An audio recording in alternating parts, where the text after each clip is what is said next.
Halo guys, and welcome back to Bimbel Pak Bilcen. Pada video kali ini kita akan membahas materi mengenai induksi elektromagnetik.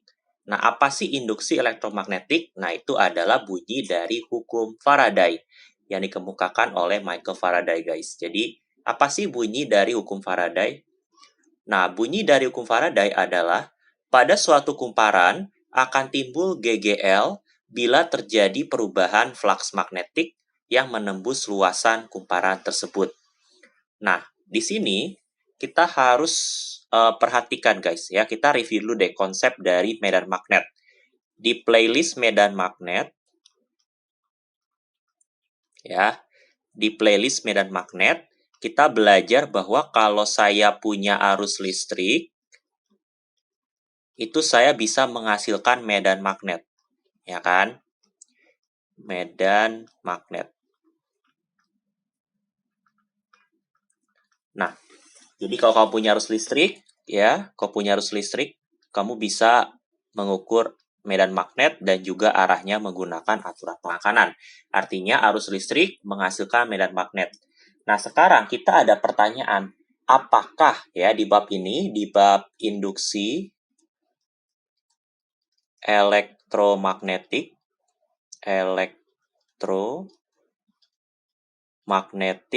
itu berlaku sebaliknya, guys. Apakah berlaku sebaliknya? Apakah medan magnet bisa menghasilkan arus listrik? Nah, ini pertanyaannya, ya. Kebalikan sekarang, apakah bisa nih medan magnet menghasilkan arus listrik? Nah, kita baca dulu, guys, dari hukum Faraday. Hukum Faraday mengatakan bahwa pada suatu kumparan akan timbul GGL, ya. Apa sih GGL itu? Ya, GGL itu kan sudah belajar ya, guys ya. Itu adalah gaya gerak listrik dengan lambang epsilon dengan satuan volt. Artinya terdapat beda potensial. Kalau ada beda potensial, otomatis gaya gerak listrik itu adalah penyebab dari bergeraknya elektron atau arus listrik. Ya, jadi bisa loh pada kumparan itu muncul perbedaan potensial atau volt sehingga mengalirkan listrik. Tetapi syaratnya adalah ada perubahan flux magnetik. Ya, jadi kita review dulu guys. Flux magnetik kan sudah belajar di video sebelumnya ya. Flux magnetik phi B sama dengan BA cos theta. Nah, kalau ada perubahan pada flux magnetik, otomatis GGL akan timbul. Otomatis ada arus listrik. Nah, tapi syaratnya kuncinya adalah di sini saya akan highlight itu adalah perubahan. Nah, kalau ada perubahan berarti ada arus listrik. Kalau nggak ada perubahan berarti nggak ada arus listrik. Ya. Nah, di sini kita lihat bagaimana cara mengubah nilai dari flux ini. Ada 3 cara.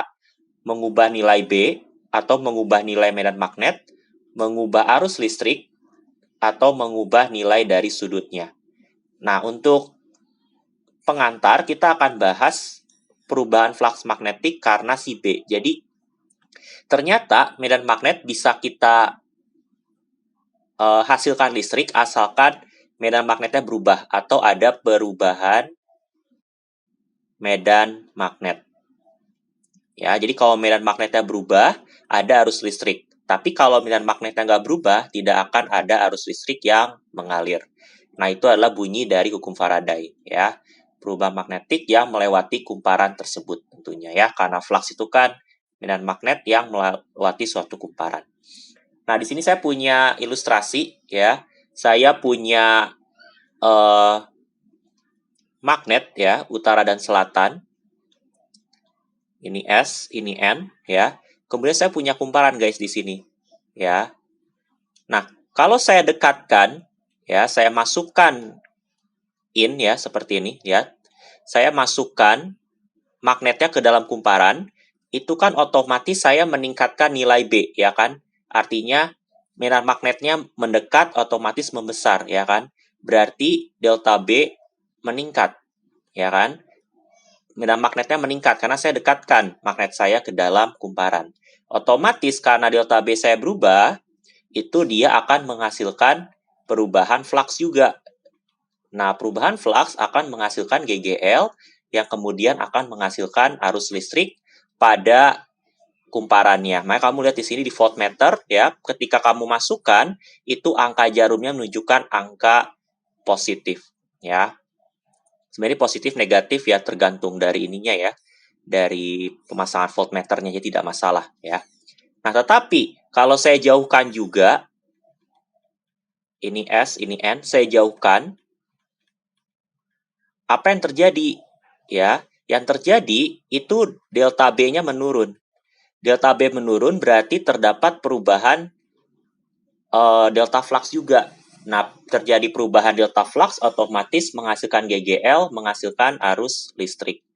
Nah, ini adalah konsepnya, guys. Tapi ada suatu kala ketika nilai voltmeternya itu 0, guys, di tengah-tengah. Yaitu ketika, kalau kamu perhatikan di gambar, itu ketika magnetnya diam, guys. Ya, magnetnya diam, maka dia tidak menghasilkan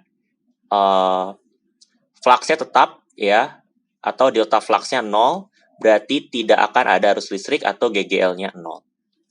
Nah, adapun rumus dari hukum Faraday, kita lihat bahwa GGL dihasilkan oleh perubahan flux terhadap waktu. Jadi rumusnya adalah seperti ini.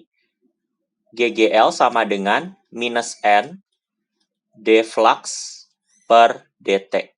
Ya. Nah, di sini kita hitung epsilon, ya. Epsilon itu adalah gaya gerak listrik dalam satuan volt, ya, ini adalah keterangannya. Epsilon, gaya gerak listrik satuan volt. N adalah jumlah lilitan, semakin banyak lilitan tentu voltasenya akan semakin tinggi. D flux itu adalah perubahan flux, ya. dt adalah perubahan waktu. Nah, di sini adalah konsep turunan, guys. Di matematika ini adalah konsep fungsi turunan. Ya.